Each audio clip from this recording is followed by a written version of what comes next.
May Pinoy nang tinamaan ng bala dahil sa gulo ngayon sa Israel. At kasalukuyan na itong nasa hospital ngayon.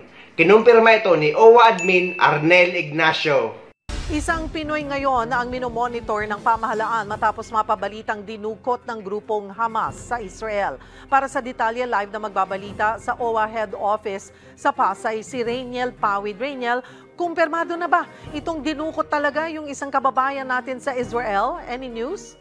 Cheryl, wala pang kumpirmasyon kung dinukot ba itong OFW sa Israel na si Gallardo Pacheco. Pero ang isang kumpirmasyon, eksklusibo itong kinumpirma sa atin nung kanyang misis na si Clarice Pacheco, na yung kumakalat na litrato sa Israel at sa social media ay hindi yung kanyang asawa na si Gallanor Pacheco. Ngayon, ang sinasabi ng OWA, isa pa rin ito sa mga OFW na nandoon sa Israel, pero posibleng ito yung nasabugan. At ngayon nga, Cheryl, sa kapapasok lang din na balita mula doon sa OWA counterpart natin sa Israel, ay binigyan tayo ng mga airstrike at rocket strike mula doon sa Hamas. At ngayon ay papaliwanag sa atin ni OWA Administrator Arnel Ignacio kung sino ba yung kung may mga nakuha pa ba ngayon, saan-saang mga lugar yung mga minomonitor pa nila na nagkakaroon nga ng pagsabog. Magandang tanghali, Admin Arnel.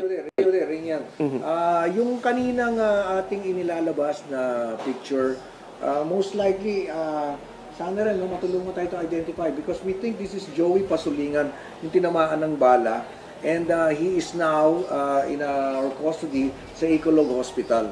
At yung ding iba na napabalitang nawawala, at tulad ni Buena Besol, napuntahan na rin natin, nasa hotel na, Dumina de Costa, Paul Vincent Castelvi, kapapasok lang ng balita. Kasi yung mga kamag-anakan niya ay nag-aalala, nakuha na natin siya, pati si Marilyn Magana. Ang hinahanap na lang natin, Shelly Murillo, Norlin Babadilla, at Grace Cabrera, at yun nga si Gallanor Lianio Pacheco. So ito, hindi naman tayo tumitigil sa lahat ng efforts natin na mahanap ito para naman ma-report namin sa inyo o na maging accounted for na. Okay, so yan po ang latest sa ating pong mga kababayan na ating pong mga pinag-ahanap. Sir, nabanggit natin kanina yung repatriation program na posibleng mangyari. Dito po sa war map natin mula sa Israel Defense Forces, ito po yung Gaza Strip. Paka-identify po kung nasaan yung bulk ng mga OFW ngayon dito. Dito sa Gaza Strip na ito, nandito ang 200 nating OFWs. Nandyan yung mga nagtatrabaho. Diyan sa Ashkelon, Ashdod, and Sderot. No? Okay, dito rin sa dyan sa Beri, marami rin tayo dyan. So dito naman, sa area na ito, meron din tayong, teka, paano mong palipalitin natin? Yung Gaza, ito po ang Gaza. Ito ang Gaza. Nandito naman ang karamihan ng mga Pilipino na naninirahan na dyan. Sila ngayon, mga residente na dyan, karamihan ay married to Pakistanis. Mga 137 ang nandito.